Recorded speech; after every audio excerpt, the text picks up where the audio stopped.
Good morning, my beautiful friends. It's 6 o'clock in the morning, but I've been up for a little bit.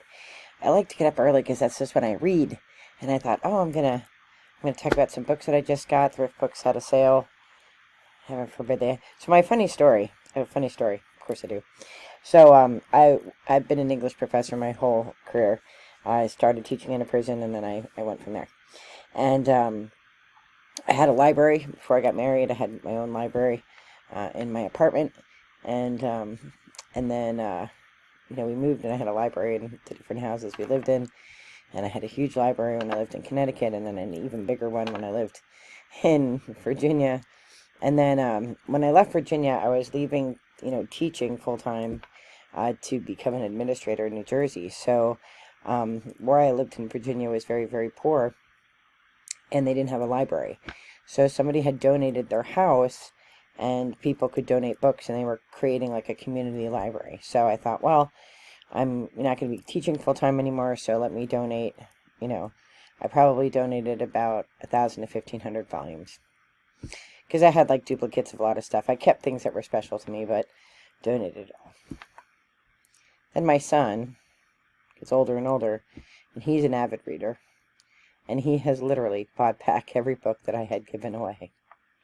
So we have a lot of books. I like reading. I like reading on paper. I can't really do audiobooks. I have an Audible account. It puts me right to sleep.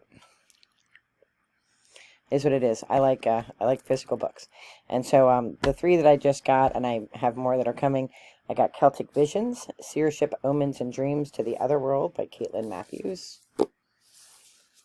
I got Eternal Echoes, Celtic Reflections on Our Yearning to Belong by John O'Donohue. And I got Mother Earth Spirituality, Native American Paths to Healing Ourselves and Our World. I'm always very interested in Native American culture. I support 2 Indian schools, St. Joe's and St. Libra's. So if you know anything about them, let me know if those are good places, but those are the 2 I support right now. And but I was just reading a poem.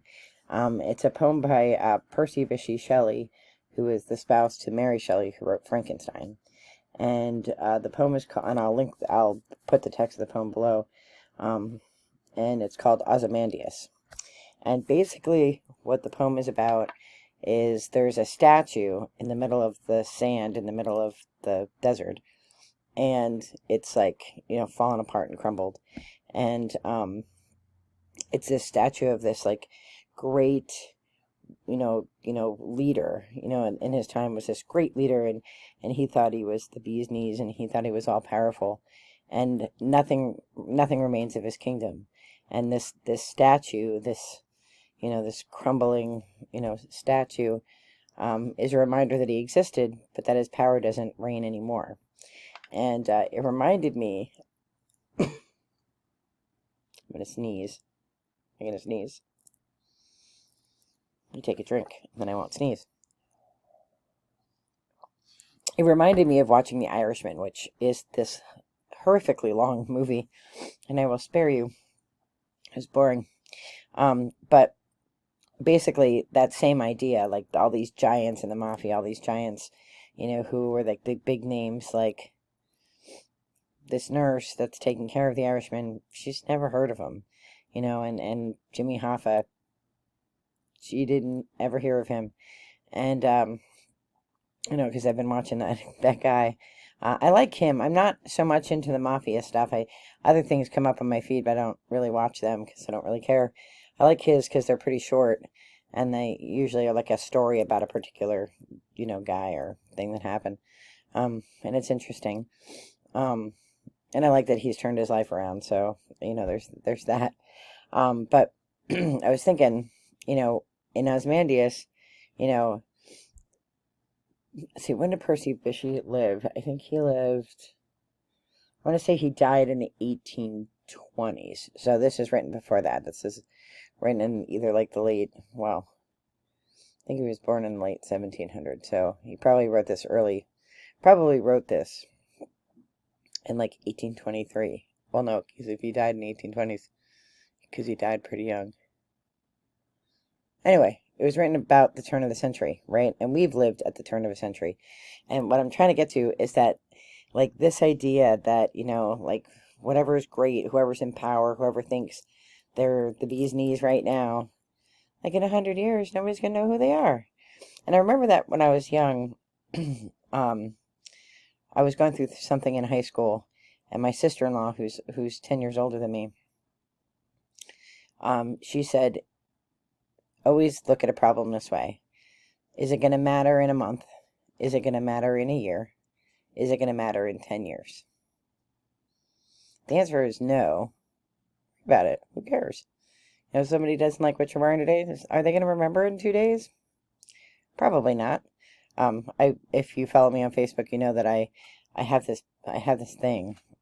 I don't shop too much at Walmart because I try to really support local businesses, and I try to always pay cash. I have credit cards because our world requires them, and I travel a lot, but I try not to use them. I try to use cash, especially with small businesses. Big businesses, I don't care because it's not a little guy at the other end, you know, trying to feed his family. But you know, for local shops, I try to pay cash, and I try not to go to Walmart too much. But every once in a while, I have to go because I have to get something, and they're open. So I put on the most ridiculous outfit that I can muster up. I'll put a picture over here so you can see what I wore. Now, I want to be a woman of Walmart, but I don't want to be that woman of Walmart, so I am completely dressed. I don't have, you know, I don't have, like, the wholly ridiculous outfits, but I try not to match, and I often wear my slippers. I actually wear my slippers most of the time for everything. I went to a painting thing tonight, wore my slippers, and Dave's like, you own shoes. I'm like, yeah, I don't want to wear them. I'm not a shoe person. I was a swimmer. I'm happy with my feet out. I might have been a mermaid in a previous life, because I just hate shoes. Have to wear them on the trail. Obviously, I can't hike barefoot, but if I can get away with wearing my slippers, I'm going to do that. And, you know, I wear sandals all summer, so that I can take them off. Anyway, so reading and filling yourself with good things. That's kind of what I want to talk about. Like this, you know, just remembering this Ozymandias poem, because that had come up in my Facebook feed for one of the literature groups I belong to. And it just really reminded me of how big a deal we think we are, and we're really not, right? So the meaning of your life is the meaning it has to you. You know, we can worry about what other people think about us and our adventure, but really what matters is what it resonates with you. So, 6:12, I'm going to meditate. So let's get some runes out, shall we? Some daily guidance from Spirit.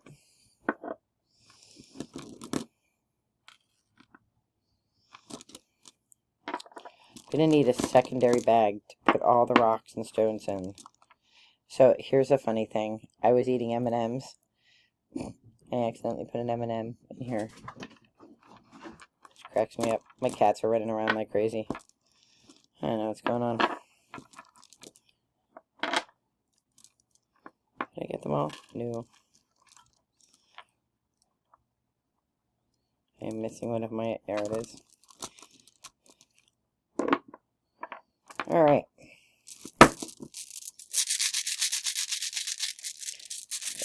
Ask Spirit for a message for today.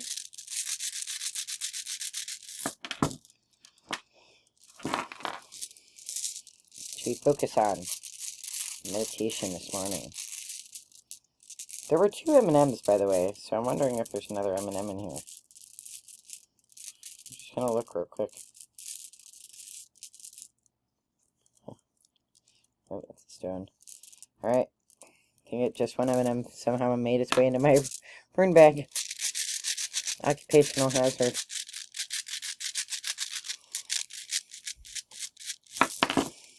Alright. Let's see what we have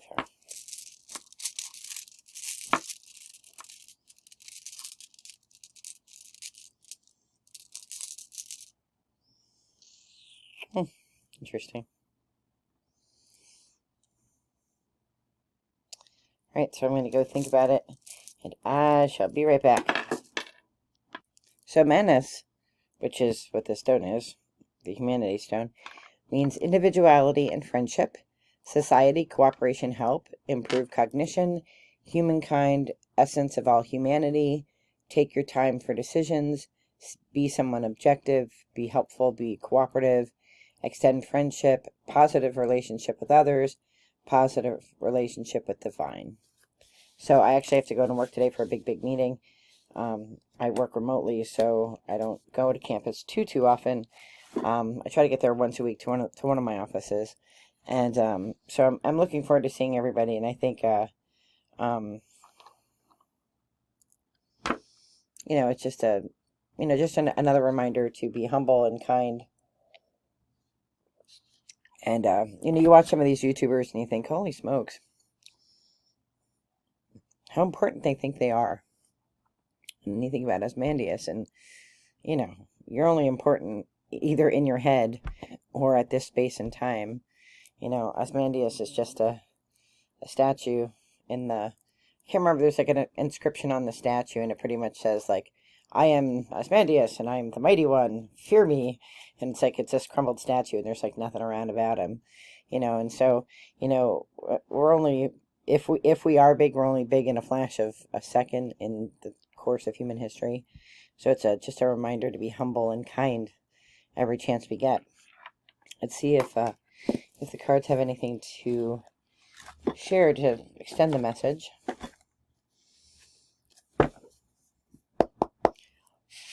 Oh, I didn't even shuffle. Holy Moses.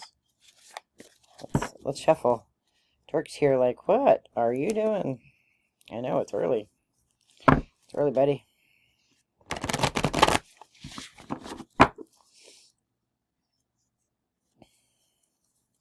And a nice, easy-going week this week, because I didn't have pipe practice. I didn't have a million things to do at night. I did the news Monday night. How was it? It's been nice.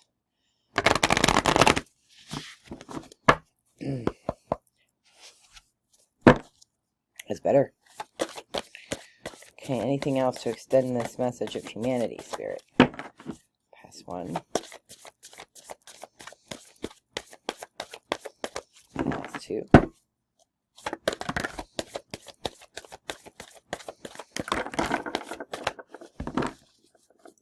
There we had some flipping out. First one, this is one of my favorite cards. It's the Oak Guardian. Threshold answers in an open mind. So this little dude is standing at this door, and if you think about your life as a bunch of channels and locks, right? Spirit takes you to the door, and when you're ready for the knowledge of the next step, the next part of the lock, or sort of the next part of the channel, then that lock is open for you. You can't undo the doors of the past, because what you know, but you go forward as you're learning things, right?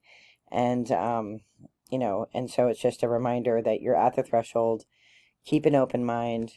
If you're ready for the next level of knowledge, Spirit will guide you. These two came out together, also favorites. Master of the Hunt, speed, masculinity, and flow. Along with the Gatekeeper, power and abundance. And this is, if you've watched a channel like this dragon eye looking through a portal, and there's like a little guy standing in the middle there. And he's protecting the fortune. He's watching it grow. So I don't know what that has to do with anything, but I think what it has to do. I'm gonna pause and think about this for a minute, because I'm kind of getting a message, but I need to think about it. So I'll be right back. Oh, I think this message might be for somebody out here who's on the threshold of, I don't know, maybe is already famous on the internet, maybe is getting to a place where they're getting a bigger following on YouTube or whatever. And it's just a reminder that to be careful not to over inflate your importance and your power, right? Don't become Ozymandias. Don't become that guy who builds a statue for himself because look at me. And then it turns out to be, in the course of human history, nothing, right? Like you're going to be on a fast track to this success. You're on a fast track to this success, and new doors are going to be open for you. But remember that your goal is to spread light and love and cooperation and help in humanity, and that's the goal. The goal isn't fame. The goal isn't money. The goal, because your treasures will grow. You don't have to worry about that. and it'll grow quickly. You don't have to worry about that. And you will unlock, you know, you will unlock these locks as you go. But the goal is humanity. The goal is not to be a crumbled statue in the sand. So that's what I'm going to go think about. That's what I'm going to go think about as a journal. So I am wishing you all the best in light and love. Have an amazing day. Be well.